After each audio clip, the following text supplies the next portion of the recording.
diciéndole prácticamente al Ministerio de Energía y Minas, esas no son tus funciones, eso lo hago yo, así que lo resuelvo yo, o en todo caso, lo conversamos antes que digas nada. Estamos en este momento en presencia de dos exministros de Energía y Minas, el ingeniero Juan Inchausti y el ingeniero Carlos Herrera Escalzi. A ellos les damos la bienvenida porque son palabra autorizada no solamente por su trayectoria en los ministerios, sino además por su carrera profesional y política. Muchísimas gracias por venir, ingeniero Inchausti, ingeniero Herrera, ¿cómo estás? Muchas gracias, Enrique. Bueno, a ver, don Juan Inchausti, ¿quién tiene razón?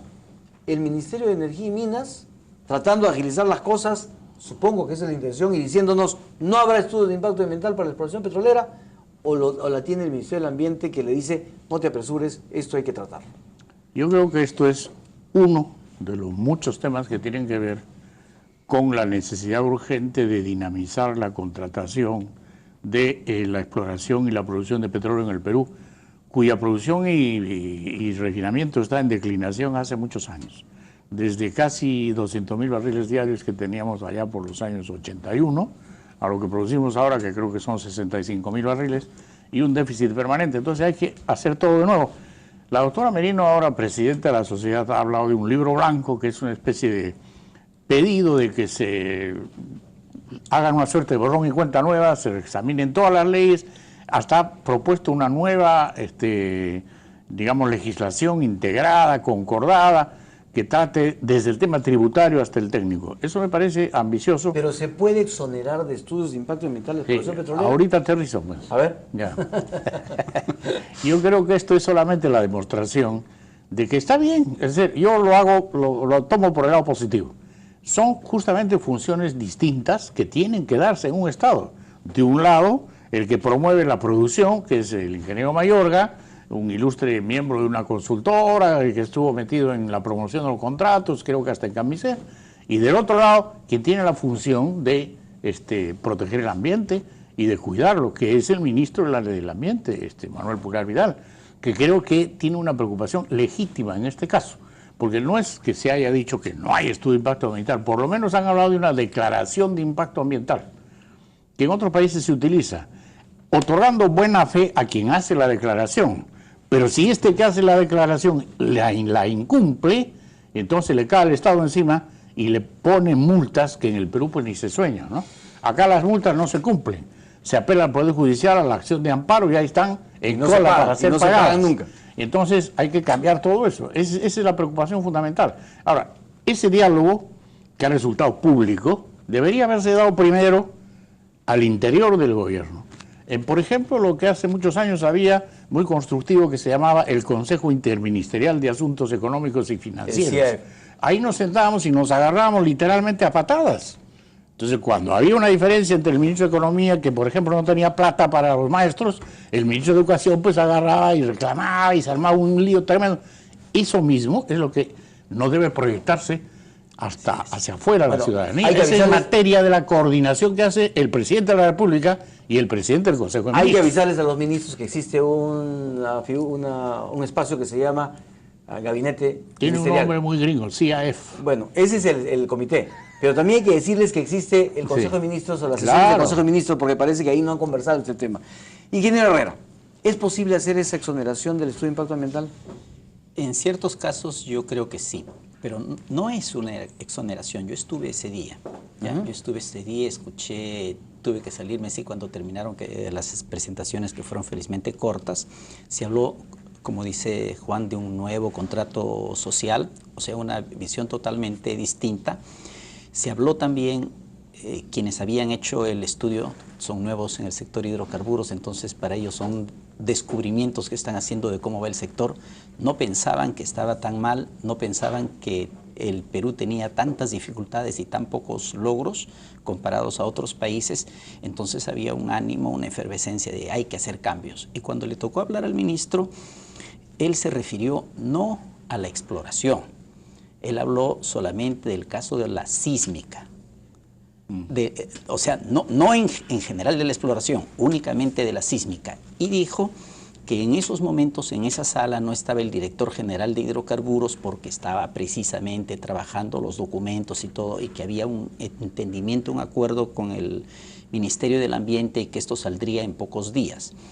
Entonces, lo que es sorprendente del caso, a mí me sorprendió la rapidez con la que se habían puesto de acuerdo, porque son apenas un par de semanas, menos de un par de semanas, y me pareció un avance importante e interesante, ¿no?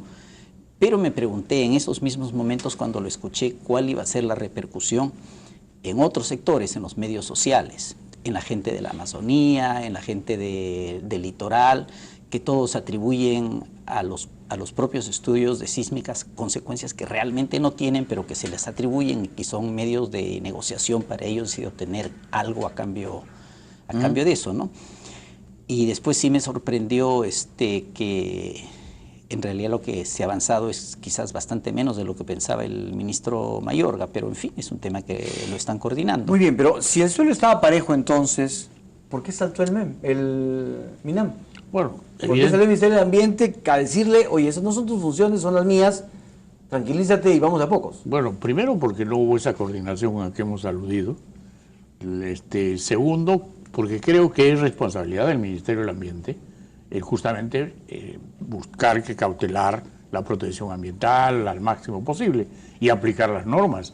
Y justamente muchos hemos bregado en el pasado porque las funciones de la protección ambiental correspondan a un ente dentro del Estado distinto de quien promueve la actividad, que es el Ministerio de Energía y Minas. Entonces ahí se ha cumplido esa función, creo yo.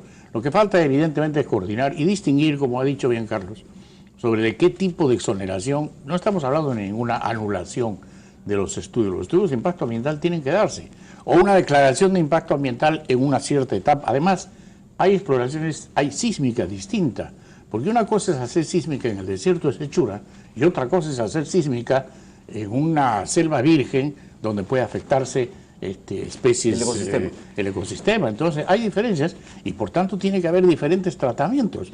Pero lo que sí es cierto también es que el Estado ha entrado en un compás de demora ad infinitum de los proyectos. Entonces un proyecto de explotación petrolera que pasa por la etapa de exploración primero termina durando pues 10, 15 años, lo cual es una barbaridad, ¿no? Eso no se da en ninguna parte. Pero lo cierto es que este tema de los estudios de impacto ambiental no termina de recalar en un sitio fijo y bien montado, porque se habló del SEACE, ¿no es cierto? Es decir, el Ministerio del Ambiente iba a ser la ventanilla única a través del SEACE que se iba a encargar de todos los estudios de impacto ambiental de todos los sectores.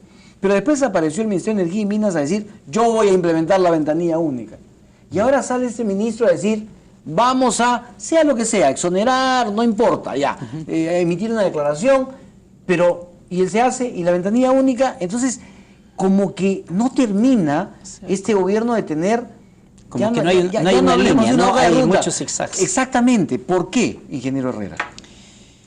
Evidentemente porque estamos hablando de que cada persona que llega con su propio pensamiento.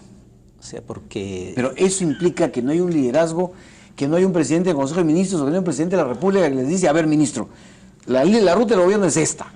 Así es que yo quisiera que usted empuje esto y esto y esto y así, pónganse de acuerdo. A ver, para poder decir algo hay que decir qué es lo que quiere el gobierno, pero si el gobierno no sabe decir qué es lo que quiere, es muy difícil que se pongan de acuerdo. Saben qué quieren, de repente. Pero miremos lo que ha ocurrido, miremos el caso de La Pampilla, ¿no es cierto? La Pampilla han sido zigzags, el gasoducto del sur han sido zigzags, Talar han sido zigzags, entonces tiempo perdido, esfuerzo perdido, un desgaste inútil. Y al final lo que pasa es que no está claro hacia dónde vamos. Bueno, ese es el otro tema, refinería de Talara. Hace 2 meses se firmó la ley, ¿no es cierto?, que permitía ya la modernización, pero el cheque no sale y el presidente dice, espero que el MEF me dé el cheque. O sea, imagínense, el presidente de la República diciendo, espero que me dé el MEF el cheque. ¿Por qué no sale? El gasoducto pasa lo mismo. Ahora dicen, ya, ahora le vamos a poner poliducto y vamos a cambiar el diseño. Otra vez. O sea, por enésima vez. ¿Por qué razón ocurren estas cosas, ingeniero Chauste? Yo creo que es una falta de conducción política, de coordinación dentro del gobierno, y que eso se debe, me da la impresión a mí, de que los cuadros partidarios y los cuadros técnicos con los que este gobierno ha llegado se han ido formando en el camino. Entonces no hay... Y han ido saliendo en el camino. Y han también. ido saliendo en el camino. Esto es como un tren que va avanzando, uno sube y otro baja. Así es. Entonces al final uno que entra ahí dice, ¿a dónde vamos? Y todavía no se sabe. Entonces yo creo que hay una falta de coordinación y conocimiento. Falta eso, Pero tampoco creo que sea el fin del mundo. Yo creo que es un momento adecuado de hacer un gran esfuerzo en este tema de hidrocarburos, por ejemplo. Y respecto a la refinería de Talara, bueno, es un tema que ha suscitado debates porque los liberalistas a ultranza dicen que no se debe implementar, que el Estado no se debe meter a esa inversión. Otros pensamos distinto. Yo, por ejemplo, creo que sí se debe llevar adelante este desarrollo de Talara, a pesar de que el refino es un negocio que está en decadencia, etcétera, etcétera. Pero hay una serie de razones. Muy bien, pero ya, el gobierno toma la decisión, hace la ley. Entonces, si toma la decisión, no sale la plata. pues tiene que hacerse, tiene que cumplirse. Mire, ahí es un problema ya interno del gobierno que yo personalmente pues no conozco porque no soy parte de él, ¿no? Pero yo creo que en ese caso es una cuestión de muñeca, es una cuestión de ejercicio del poder y de coordinación, por cierto, ¿no? Bueno, nos dice muñeca y ejercicio del poder. Y no sabemos quién ejerce el poder, ya todo el mundo tiene su interpretación, Nadine Heredia, Castilla, el presidente de la República, el 16% nada más. ¿Por qué no sale Talara, ingeniero Herrera? ¿Por qué cree usted que no sale lo de la refinería de Talara? Porque no todos quieren. Dentro del gobierno. Así es. ¿Usted cree que el MEF no quiere? Y lo está parando. O sea, no quiero decir específicamente. Es que en este momento depende del MEF. Pero si todos quisieran, o sea, si todos quisieran, ya el proyecto estaría en marcha. Si el proyecto no está en marcha, porque no todos quieren, y aquí en el Perú esto es perverso. Esto viene desde la época de la colonia, donde se decía las leyes se acatan pero no se cumplen, ¿no es cierto? O sea, el Perú tiene toda una historia y sabe manejarse muy bien en el tema. Entonces hay unas formas de decir sí pero no, y van apareciendo una valla, otra valla, mientras el tiempo se va consumiendo y de repente hay un momento en que ya no se puede hacer nada. Los cambios importantes se pueden hacer al inicio, ¿no? Hay un periodo en el que uno tiene que afianzarse, un periodo en el que ejecuta los cambios y un periodo de desarrollo. Ya estamos entrando casi al tercer periodo. Y va a ser muy difícil. Y no hemos logrado solo salir queda un año del porque el primero. último año es electoral y va a ser Sí. muy difícil hacer las cosas. Ingeniero Inchausti, hace pocos días estuvo aquí en este mismo programa Julio Kotler. Y Julio Kotler dijo una cosa que nos impactó. Luis Miguel Castilla tiene una habilidad de no hacer nada, pero a la vez no dejar que otros hagan algo. ¿Eso puede estar pasando con la refinería de Talara? Que no hay un acuerdo total dentro del gobierno, me parece que lo que dice Carlos, que es cierto. Deben haber fuerzas internas que están buscando ejercer. Yo cuando he sido funcionario público, especialmente gerente de Electroperú, he vivido lo que mi gerente financiero le llamaba, estos tienen el poder de no hacer. Que dentro de la administración pública se ejerce. O sea, oiga ministro, hágame esto. Y el ministro inventa una y dice, señor presidente o señor presidente del Consejo de Ministros, ¿sabe usted que nos falta tal norma, que esto? O viene un sabio y dice, el proyecto no está bien, porque los sabios de este bando dicen... Eso es lo que decía Kotler, ¿no? O sea, los ministros a veces, y sobre todo en economía, tienen el poder de armar fantasmas, de asustar al presidente, sí, claro, y decirle, si se hace esto, ¡uy! Se viene la noche. Claro. ¿No es cierto? Y entonces, eso puede estar pasando.